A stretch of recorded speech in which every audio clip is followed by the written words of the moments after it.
Chapter 2, Gallons of Guppies. Every afternoon after school, Ribsy waited for Henry under a fir tree in the corner of the schoolyard. 4 days a week, they ran home the shortest way, past the park, up the hill, and through the vacant lot. On Fridays, however, they walked home the long way, round past the Rose City drugstore, the supermarket, the Ideal barber shop, and the Lucky Dog pet shop. At the pet store, they stopped while Henry bought 2 pounds of horse meat from Mr. Pennycuff. Henry liked to go to the pet store. The windows were full of puppies and kittens, and just before Easter, rabbits and baby chicks and ducks. Inside, there were usually a parrot or a monkey, and once there had been a deodorized skunk. Henry thought it would be fun to have a skunk following him around, but when he found out it cost $40, he gave up the idea. But best of all, Henry liked the fish. One side of the store was covered with rows of little tanks. Each aquarium contained green plants that grew underwater, snails, and different kind of tropical fish.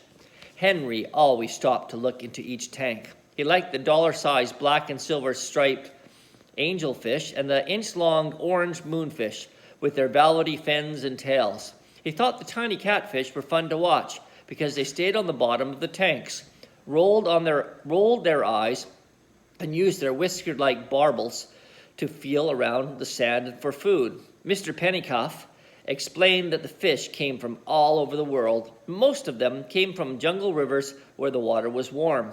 That was why they were called tropical fish. One Friday, when Henry went to the pet store, he saw a sign that read, "Special offer. 1 pair of guppies, fish bowl, a snail, aquatic plant, package of fish food, all for 79 cents. "Jeepers," said Henry. "All that for 79 cents? He looked at the fish in the bowls. Each bowl held 1 plain, silvery gray fish, almost 2 inches long, and 1 smaller fish with all the colors of the rainbow. "That really is a bargain." "It certainly is," agreed Mr. Pennycuff. "Shall I wrap up a pair for you?" Henry felt around in his pocket. The silver dollar his grandfather had given him was still there. He watched the little rainbow fish chase the silvery fish and decided he had to have a pair of guppies. After all, it was his very own money he was spending.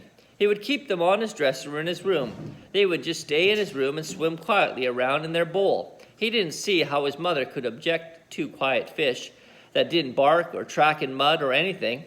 "I'll take a pair," Henry told Mr. Pennycuff, and watched him fashion waxed paper around the top of the bowl with a rubber band and put them into a bag. "Now be sure to put the bowl near a heater in cold weather so the fish won't get chilled and catch ick." "Ick?" said Henry. "Yes, ick. It's short for ichthyophthirius, which the fish get chilled. They catch ick and are covered with tiny white spots." "Gosh," said Henry. Maybe there was more to keeping guppies than he thought. "Oh, don't worry," said Mr. Pennycuff.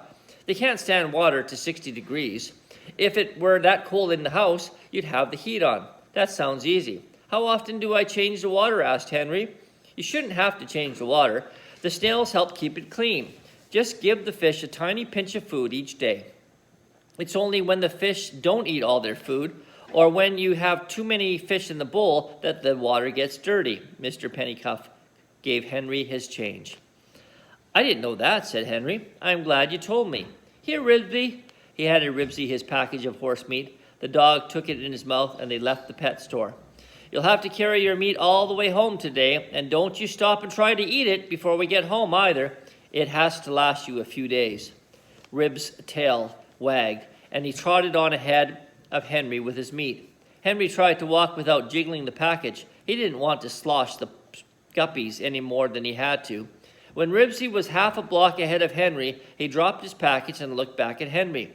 Then he began to tear the paper off the meat. "Hey, cut that out!" yelled Henry. He started to run, but the water in the fishbowl sloshed, and he had to stop. Just to be safe, Ribsy picked up his meat, trotted farther down the sidewalk, and finished tearing off the paper. "Stop that, you old dog!" Again, Henry tried to run. This time, he held the bowl straight out in front of him, but the water still sloshed. Ribs gobbled part of the meat and then trotted ahead with the rest in his mouth. Just as Henry was almost close enough to reach for the meat, Ribsy put on a burst of speed. "Ribsy, you come here!" The dog ignored Henry. "I'll get you for this." Henry was really angry now. He set his package of guppies on the sidewalk and ran after his dog. This time, Henry caught up with him. Henry grabbed one end of the meat and pulled. Ribsy, growling deep in his throat, hung onto it with the other end and pulled. The dog had a better grip on the meat because he had sunk his teeth into it. Henry found that raw meat was cold and slippery. "You let go of that meat!" Ribsy growled more fiercely. He sounded as if he meant it. The harder Henry pulled, the harder Ribsy growled.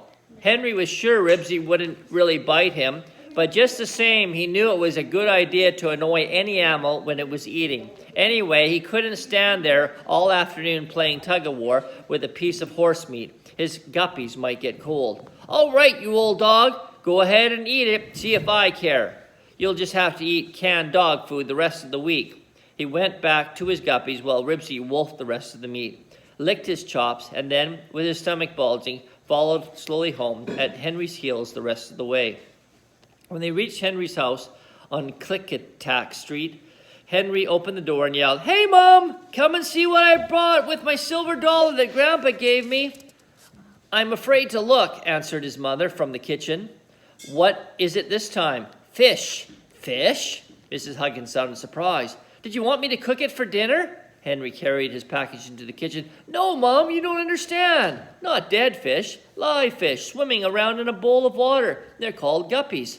"Guppies?" "Yes, just 2 little fish. I'll keep them on my dresser, and they won't be any trouble at all.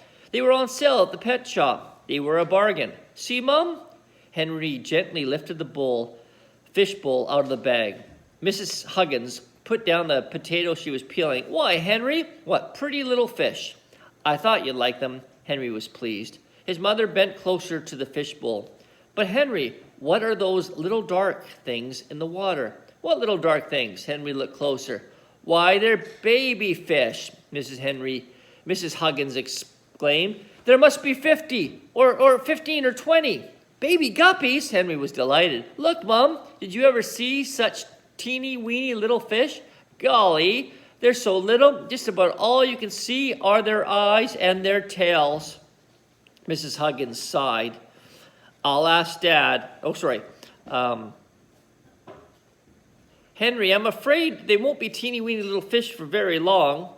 They'll grow, and then what are you going to do with them?" "I don't know. I'll ask Dad." Henry was worried. Maybe he knows about baby guppies. But when Mr. Huggins came home from work, Henry was disappointed to learn that he knew nothing about guppies. "Why don't you get a book about guppies from the library?" he suggested. Mrs. Huggins said there would be time before dinner, so Henry found his library card, and he and Ribsy ran all the way to the library. "Hello, Henry," said the lady in the boys' and girls' room at the library. "Have you come for another book about giants and ogres?" This was a joke between the librarian and Henry. When Henry had first started reading fairy tales by himself, he returned a book and asked for another about giants and ogres. He felt a little silly about it now, although he secretly thought giants and orgas sounded better than giants and ogres. "No, I want a book about guppies," Henry answered. "I have some baby guppies and I don't know how to take care of them." The librarian found a book on hobbies with a chapter on fish, but it did not tell much about guppies. "Just a minute, Henry," she said. "Maybe there's something in the adult room." She returned with a thick book about tropical fish. It was full of colored pictures. "I'm sure this will help you, but I'm afraid it's too hard for you to read. I'll let you take it out on your card if you think your mother and father will help you."